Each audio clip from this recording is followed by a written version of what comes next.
Hello दोस्तों, आज मैं आपके लिए पिंक सॉस पास्ता की रेसिपी लेके आई हूँ। इस रेसिपी को मैंने बिना मैदा, बिना बटर और बिना चीज़ के बनाया है और सुपर डिलीशियस रेसिपी बन के तैयार हुई है। तो आप मेरे इस सिंपल सी रेसिपी को एक बार ज़रूर ट्राई करिएगा और वीडियो पसंद आए तो इसे लाइक और चैनल को सब्सक्राइब करना बिल्कुल ना भूलें। चलिए इस बेहद ही मज़ेदार सी रेसिपी को हम बनाना शुरू करते हैं। पिंक सॉस पास्ता बनाने के लिए सबसे पहले टमाटर उबाल लेंगे। तो यहाँ मैंने पानी गर्म होने के लिए रख दिया है। साथ ही मैं इस्तेमाल कर रही हूँ 3 मीडियम साइज का टमाटर और इस तरीके से बीच में हमने स्लिट कर लिया है ताकि जब टमाटर उबल जाए तो इसके छिलके बहुत ही आसानी से निकल सके। टमाटर की क्वांटिटी आप पास्ता की क्वांटिटी के हिसाब से थोड़ा सा कम ज़्यादा कर सकते हैं और अगर थोड़ा ज़्यादा टैंगी पसंद है तो 4 टमाटर का भी इस्तेमाल कर सकते हैं। मीडियम फ्लेम पे इसे हमने उबाला है और देखिए बहुत ही आसानी से इसका छिलका अलग हो गया है। बस इससे ज़्यादा हमें इसे नहीं उबालना, इसे हम निकाल लेंगे और ठंडा होने के बाद इसकी हमें प्यूरी बना लेनी है। और ये जो पानी है ना उसे हमें बिल्कुल भी वेस्ट नहीं करना है क्योंकि जो टमाटर हमने इस्तेमाल किए थे उबालने के लिए वो अच्छे से धुले हुए थे। तो बस इसमें हमें 1 छोटा चम्मच तेल डालना है और साथ ही डाल देंगे आधी चम्मच जितना नमक और इसे अच्छे से हम मिला देंगे। पानी को बिल्कुल भी वेस्ट नहीं करेंगे क्योंकि जो पास्ता को हमें उबालना है उसके लिए एकदम उबलता हुआ पानी ही चाहिए।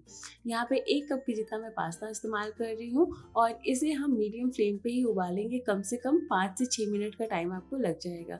तो इस तरीके से आपको पास्ता को उबलने के लिए रख देना है। पास्ता उबालते वक्त इसमें नमक ज़रूर डालें क्योंकि इसमें अपना कोई फ्लेवर नहीं होता। अगर हमने इसमें नमक नहीं डाला तो ये बहुत ही फ्लेवरलेस बनेगा, इसलिए इसमें नमक आपको ज़रूर डालना है। और ये देखिए यहाँ पे जो पानी है उसका कलर चेंज हो गया है, पास्ता अच्छी तरीके से उबल गया है।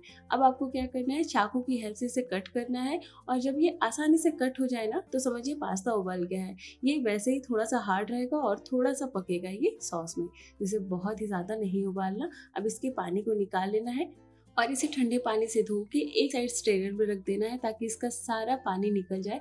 अब हम बनाएंगे यहाँ पे व्हाइट सॉस। जैसा कि मैंने पहले ही आपको बताया कि ना हम बटर का इस्तेमाल कर रहे हैं और ना ही मैदे का।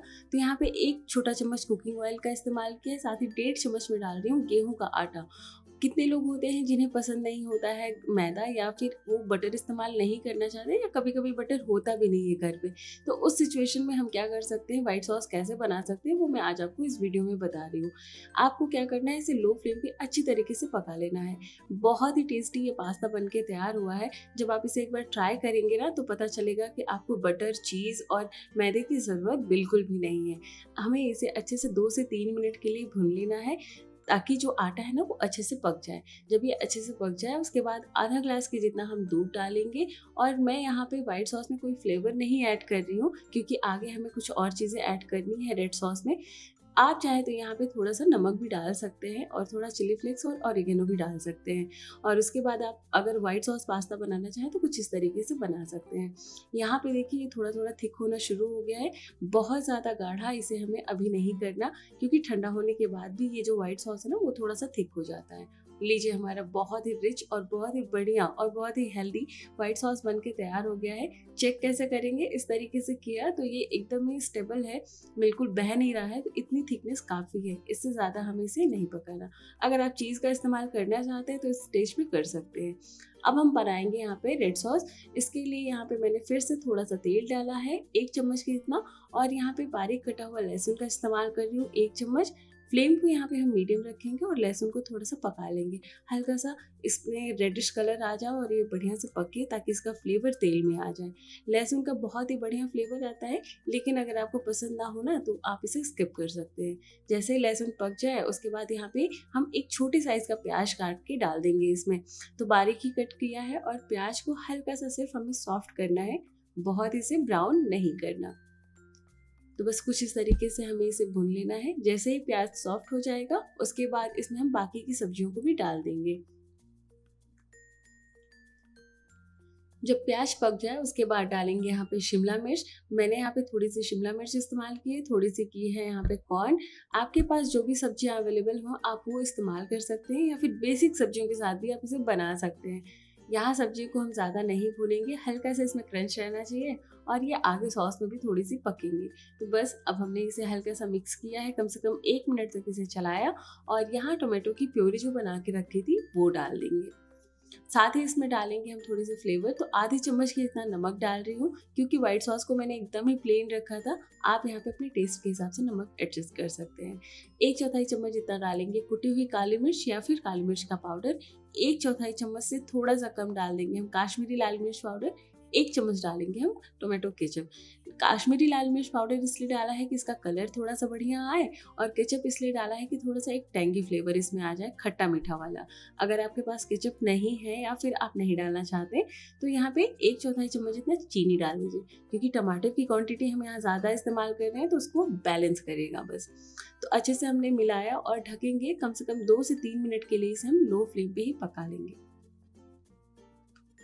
और ये देखिए बहुत ही बढ़िया सा रेड कलर यहाँ पे आ गया है, और ये जो सॉस है ना ये बहुत ही बढ़िया है।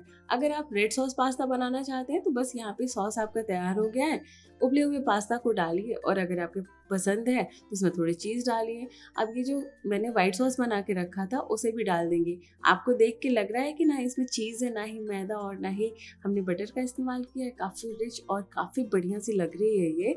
तो बस बहुत ही डिलीशियस ये पास्ता बनेगी। अगर आप एक बार ट्राई करेंगे ना, उसके बाद आप मुझे ज़रूर कमेंट करके बताएंगे कि वाह आपने बहुत ही बढ़िया पास्ता की रेसिपी मुझे बताई है। बस अब आपको क्या करना है कि इसे बढ़िया तरीके से मिला लेना है ताकि दोनों सॉस अच्छे से मिक्स हो सके। फ्लेम को आप यहाँ पे लो टू मीडियम ही रखिए, और देखिए कलर कितना बढ़िया आया है, काफ़ी रिच और क्रीमी लग रहा है। साथ ही इसमें डाल देंगे हम पिज़्ज़ा सीजनिंग। अगर आप चाहें तो इसमें ऑरिगेनो डाल सकते हैं या फिर टोटली इसे स्किप भी कर सकते हैं। अब जो उबले हुए पास्ता है वो डाल देंगे। आप यहाँ थोड़े से चिली फ्लेक्स का भी इस्तेमाल कर सकते हैं। मैं एक्चुअली डालना भूल गई थी, बगल में रखा था और मैं डालना ही भूल गई थी। बस अब इसे अच्छे से हम मिक्स करेंगे, और बहुत ही रिच, बहुत ही डिलीशियस ये पास्ता बन के तैयार होता है।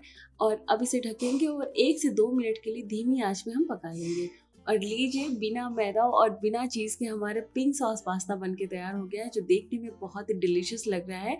अगर आप चाहें तो इसे थोड़ी सी थिन ग्रेवी में रख सकते हैं, थोड़ा सा ग्रेवी ज़्यादा रख सकते हैं। मुझे थोड़ी सी ऐसे लटपट वाले पास्ता पसंद है, इसलिए मैंने ऐसे ही बनाया है। और ये पास्ता बहुत ही टेस्टी हमारा तैयार हो गया है। चलिए फटाफट से इसे हम सर्व कर लेते हैं। तो लीजिए पिंक सॉस पास्ता बहुत ही आसान से स्टेप्स में बन के तैयार हुए हैं। एक बार आप इस रेसिपी को ज़रूर ट्राई करिएगा। अगर आपके घर पे पास्ता है, बहुत ही बेसिक सी चीज़ें हैं ना, तो भी आपको बहुत सोचने की ज़रूरत नहीं है। रेस्टोरेंट से कहीं ज़्यादा बेहतर पास्ता आप घर पे बना के तैयार कर सकते हैं। चिली फ्लेक्स मैंने थोड़ा सा ऊपर से स्प्रिंकल किया है जिससे ये देखने में अच्छा लगे। आप इस रेसिपी को एक बार ज़रूर ट्राई करिएगा और अपना फीडबैक देना बिल्कुल ना भूलिएगा कि रेसिपी आपको कैसी लगी।